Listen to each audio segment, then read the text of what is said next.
Donc on est logué nominativement. D'accord. Chaque utilisateur a son propre login. Donc je vais montrer. Donc la cible, elle a un numéro. Donc on va scanner le code à barre. Il nous affiche le plan de la cible avec son numéro sur la station de préparation. Quand on aura finalisé notre cible, le plan de plaque sera envoyé donc au spectro de masse et donc on rescannera la cible au niveau du spectro de masse et il va retrouver le plan de plaque. C'est lui qui a la base de données pour identifier, en fait, à partir des pics qui sont envoyés du spectro de masse, c'est lui qui donnera le nom ou du germe. C'est dans le serveur Myla que tout se passe. D'accord. Donc le spectro de masse, c'est une grosse boîte qui fait son analyse, mais après toutes les informations sont renvoyées vers le serveur Myla. Et c'est le serveur Myla qui après nous donne l'identification.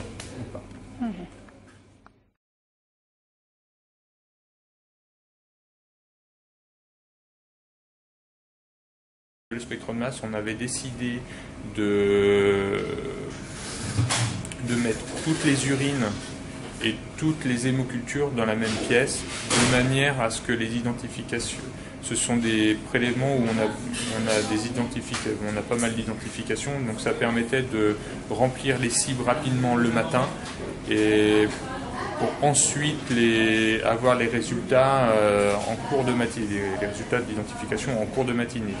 Donc on avait optimisé le travail comme ça, donc avec une réponse d'identification qui arrivait rapidement dans la matinée. Aujourd'hui, on a un peu modifié, parce que les urines du coup étaient détachées des autres prélèvements du patient. Aujourd'hui, on a remis les urines dans chaque secteur approprié et pour que chaque dossier qu'on travaille, pour qu'on essaie de travailler avec le dossier patient. Par contre, pour ce qui est des hémocultures, on travaille toujours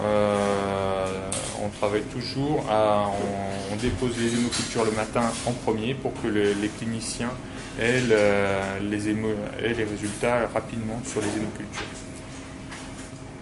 Quand vous dites rapidement, ça veut dire à peu près une durée de... C'est alors pour une cible 16 dépôts, la première, il lui faut à peu près 20 minutes. Donc une fois qu'on a mis la cible avec les dépôts dedans, 20 minutes après, on a les premiers résultats. Après, les cibles qui sont mises en même temps, les deuxièmes, il leur faut à peu près 10 minutes, un quart d'heure pour chaque. D'accord.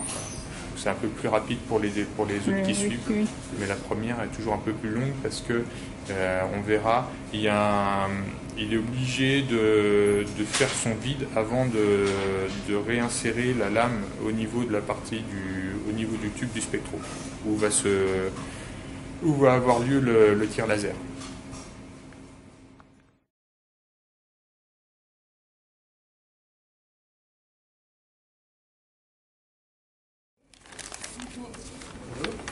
Donc vous avez à l'écran d'afficher les références patients et il vous dit où le poser sur le... Oui, il me reste donc 2 places en L3 et en L4. Je vais scanner la première boîte. Numéro d'ISO là. Et après il y a aussi le petit carré là qui vous montre où déposer.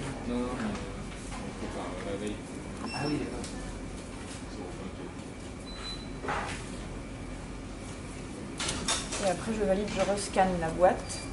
Il me vient un isolat numéro 2.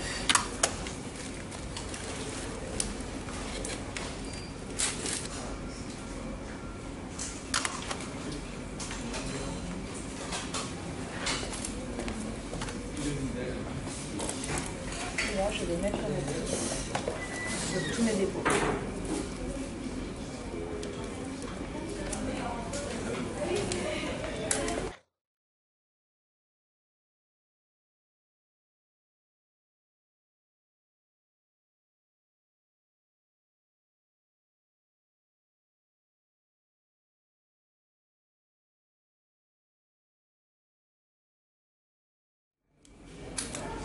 Et le volume de matrice, c'est de 1 microlitre. 1 microlitre.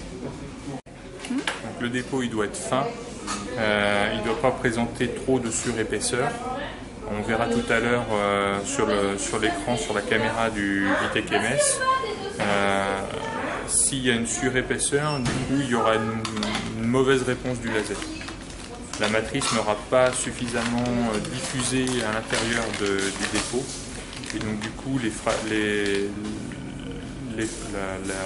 la colonie ne va pas se fragmenter sous l'impact du laser. Ça ne va pas se fragmenter comme il faut. Donc derrière, il n'y aura pas une bonne réponse. Et donc quand on a fini un groupe, on pourra réutiliser la lame pour faire le deuxième groupe de 16 et puis après le troisième groupe de 16.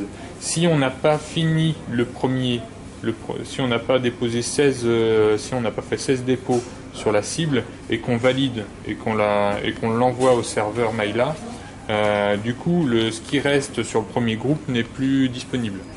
Tout sera grisé. Lui fonctionne par 16.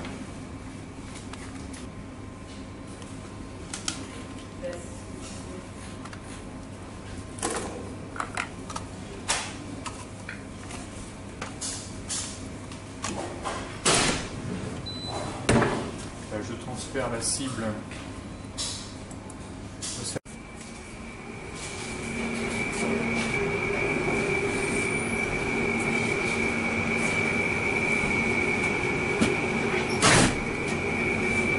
On met de cible en attente pour le prochain passage. D'accord, là il y a un code, mais oui. vous les mettez toujours dans le même sens? Oui.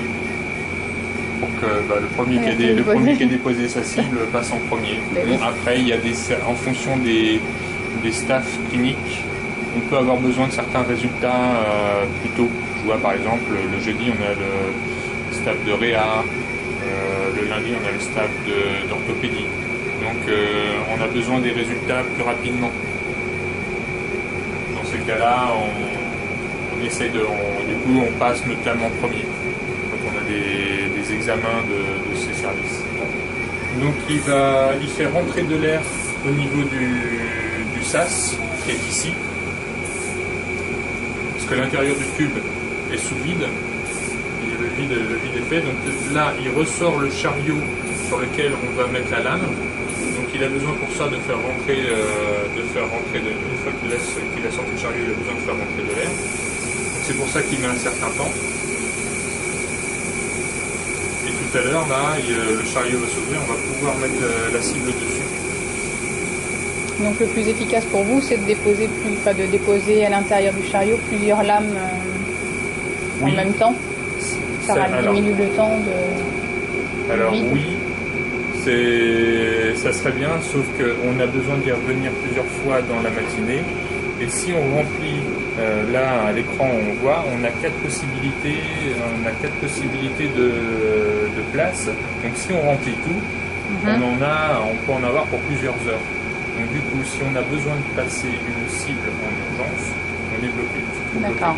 Donc le but, c'est essayer de s'organiser. Le premier comme là qui a fini, n'attend pas que quelqu'un qui vient juste de commencer sa cible ait fini. Donc on lance, ça va prendre 20 minutes, et ça va laisser le temps à une autre personne de finir sa cible tranquillement, de pouvoir ensuite se mettre dans le spectre de masse, et on gagne plus de temps en fait en fonctionnement comme ça qu'en cumulant toutes les cibles. Et du coup, si on cumule toutes les cibles, au final ça nous fait perdre du temps. En plus, après, il y a là, on va pouvoir analyser les résultats au fur et à mesure, tandis que si on cumule toutes les cibles, même si les résultats sortent à chaque groupe de terminé, il y aura des résultats à sortir.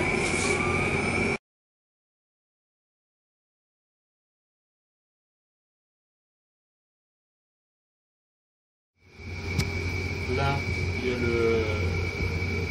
une sorte de passe-plat. Donc, en dessous, il y a tout ce qui est informatique de l'appareil et toute l'alimentation. Et tout autour, c'est que du vide.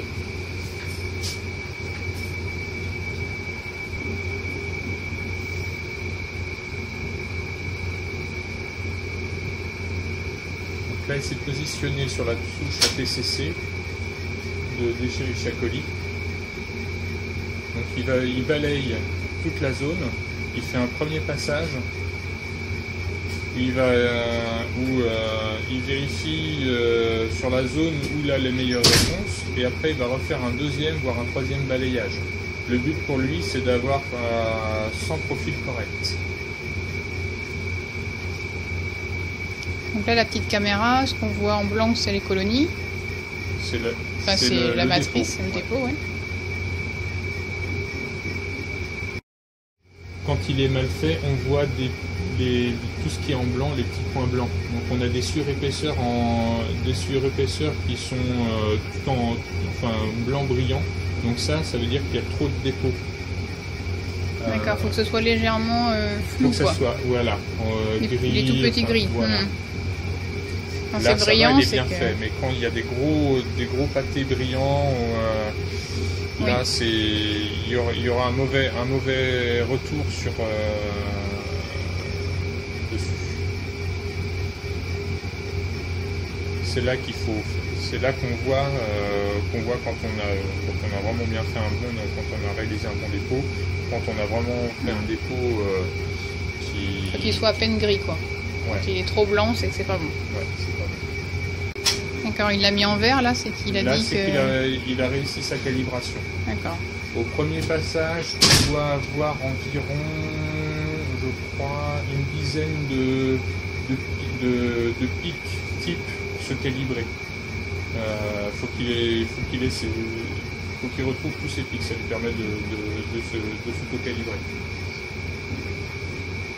Donc là, il va balayer tous les puits de la même manière. Et à la fin, il va revenir sur la souche ATCC de colis. Et donc là, il va aller rechercher, autant sur le premier, il va aller rechercher une dizaine de pics, autant sur l'autre, il va aller rechercher tous les pics qui sont présents, qui sont connus pour la souche ATCC de Escherichia coli. Donc il va reprendre le même dépôt. Il va reprendre le même dépôt. D'accord. Donc en fait, ces lames, elles peuvent resservir. Éventuellement, si vous les conservez, s'il y a un problème, vous les repassez. On peut les repasser jusqu'à 5 fois. D'accord. C'est le schéma du tube, avec en temps réel. D'accord, en vert, c'est ce qu'il est parti qui travaille. Voilà.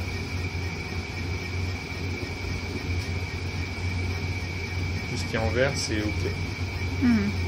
Sinon, il passe en orange, voire en rouge.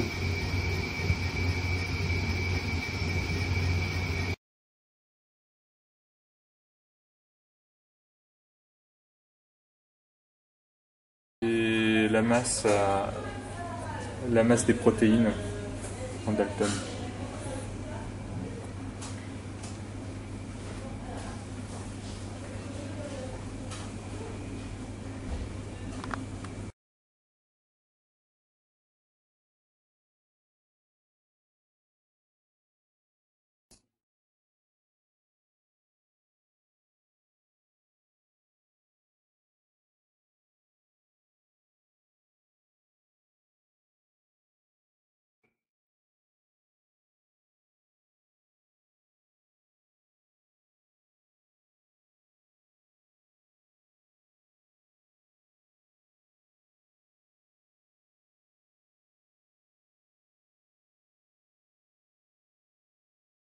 Surlevé, de valider, ou soit je le mets à la poubelle. En fait, quand je le mets à la poubelle, je l'écarte, mais il est toujours possible de revenir dessus.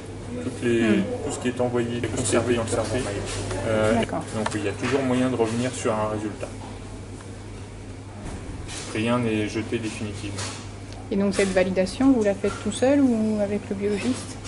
C'est l'interne, le biologiste, et dans certains cas, c'est avec nous. Mais c'est principalement l'interne et les internes et les biologistes qui font la validation.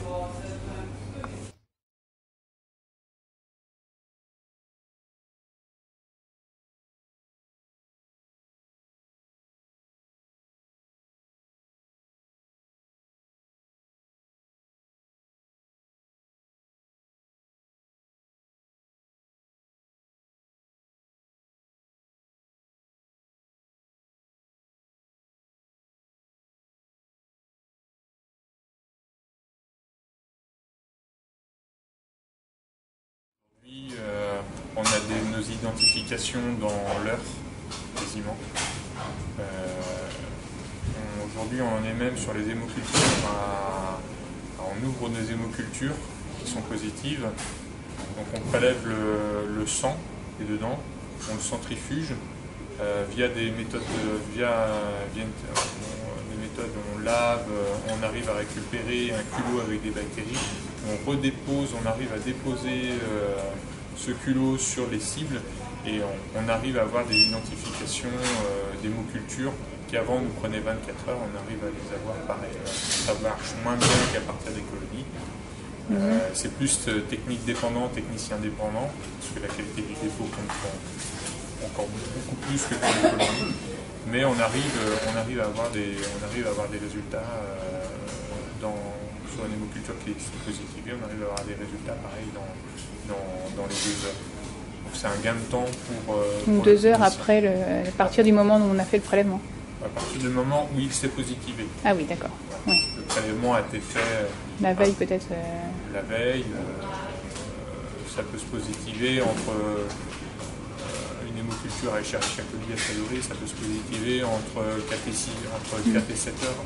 Après le prélèvement. Après le prélèvement. On peut travailler aussi à partir des primocultures. Donc les primocultures, c'est on ensemence une boîte le matin. Enfin, on fait un réseau le matin, par exemple d'une hémoculture, d'une autre colonie qu'on ne pouvait pas passer, qu'on ne pouvait pas identifier. Au bout de 4 heures, si la colonie pousse bien, on peut tenter de faire un dépôt à partir de la primoculture, du début de culture. Ça fonctionne même très bien. Ah oui, mais vous voyez quelque chose au bout de... On a une nappe. Ah oui. Ça fait une nappe, au lieu de faire une colonie, ça fait une nappe. Quand on est sur quelque chose, quand on sait que ça sera pur, on peut travailler, enfin il y a des chances que ça soit pur, on peut travailler comme ça.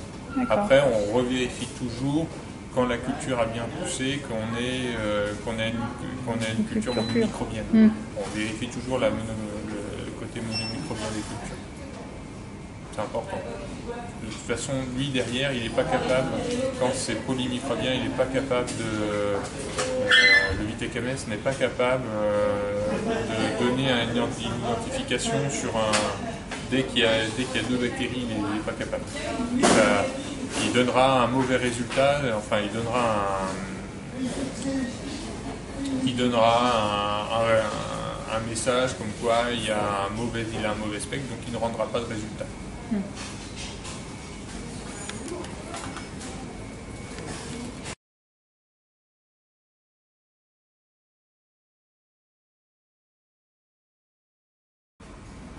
Le groupage de Lancefield. Oui. Et puis le nom c'est Pasteurx. Oui. Le groupage de staph. Staphylocoque. Et le test Céphinase, vous le faites toujours ou... Oui, on fait le test de Céphinase en fonction des souches. Donc tous les petits tests accessoires, lecture immédiate, vous les faites toujours? On les fait toujours. Qu'est-ce qui nous reste en test immédiat? Après, l'oxydase, on a toujours de l'oxydase. Pour des souches comme les Pseudomonas aeruginosa, quand ils sont muqueux, certains ne passent pas sur le VITEC-MS. Donc on a toujours de l'oxydase pour orienter rapidement vers un pion. Ouais.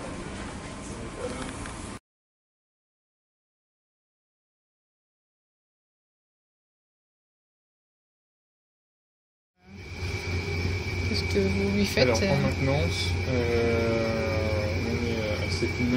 on a une maintenance proactive dessus. C'est au niveau du calibrage du laser. Donc à peu près toutes les 4 semaines, Biomergueux nous appelle pour prendre la main. Biomergueux, le fabricant, nous appelle pour prendre la main pour aller vérifier toutes nos valeurs d'Escherichia coli sur les souches sur la souche ATCC, tous les puits de colis. Il vérifie dans la base de données les rendus. Si est-ce qu'il n'y a pas des dérives sur les pics. Les pics peuvent se déplacer. Ce qu'on voit à l'écran, ça peut se déplacer légèrement, ou l'intensité n'est plus la bonne. Donc vérifie ça. Et s'il constate une dérive, il nous propose de recalibrer le laser ou de modifier la position du détecteur. Donc ça, c'est à peu près toutes les 4 semaines. C'est en fonction de l'utilisation. On a une utilisation qui fait que ça arrive toutes les 4 semaines. Si un automate est peu utilisé, ça pourra tenir 2 mois. Donc ça, c'est la principale maintenance que l'on met. Et après, il y a le changement du laser tous les ans. Et le changement du détecteur, pareil, ça arrive à peu près tous les ans. Ils viennent le soir, en fin de journée, pour changer la pièce. Donc, ça veut dire qu'ils enlèvent le vide de l'appareil, ils changent la pièce, ils le remettent en route, et il faut toute une nuit pour que le vide se refasse. Et c'est qu'après, le lendemain matin, qu'ils peuvent régler l'appareil. Tant que le vide n'est pas fait, ils ne peuvent pas régler l'appareil. Donc il faut deux demi-journées. Alors au niveau du travail, ce qui se passe, c'est que le premier jour de la maintenance, nous on réalise toutes nos identifications le matin au maximum pour libérer l'appareil le plus tôt possible pour qu'il puisse intervenir. Le lendemain, on prépare nos cibles le matin, mais on les lancera que quand l'appareil nous sera rendu, c'est-à-dire en début d'après-midi. Donc du coup, on lance toutes nos identifications, au lieu de les lancer le matin, on les lance l'après-midi. On pourrait utiliser un backup avec le VITEC XL, c'est-à-dire lancer des identifications en carte. Le souci, c'est que les identifications en carte, ça prend minimum 7 à 7 heures. Donc au final, il vaut mieux attendre. On est plus gagnant en attendant et en lançant tardivement nos cibles de VITEC MS, où on aura des réponses dans l'heure.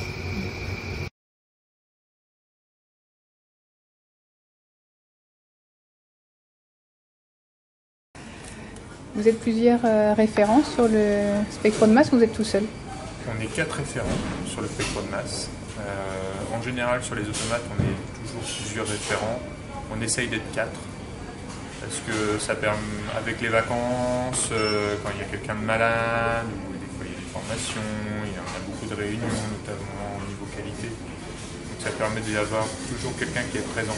Même le week-end aussi, parce que le week-end, les automates, ça tombe aussi en panne le week-end. Donc ça permet d'essayer d'avoir toujours quelqu'un qui est présent pour assurer les premiers dépannages ou appeler les services compétents pour pouvoir dépanner les automates. Et au niveau de l'évolution de votre travail depuis que vous êtes dans ce type de service? Alors, l'évolution du travail, alors moi, quand je suis arrivé en bactériologie, on avait des galeries API au niveau des micro-identifications. On avait déjà les VITEC XL, donc avec des cartes miniaturisées pour l'identification. Les plus anciens qui sont encore là chez nous, ils ont connu les galeries YouTube. Donc, il y a une évolution très importante entre l'identification qui pouvait prendre entre 24 et parfois pour certaines bactéries plus 24 heures et plus. Et aujourd'hui, on arrive à avoir des bactéries, l'identification des bactéries en une vingtaine de minutes.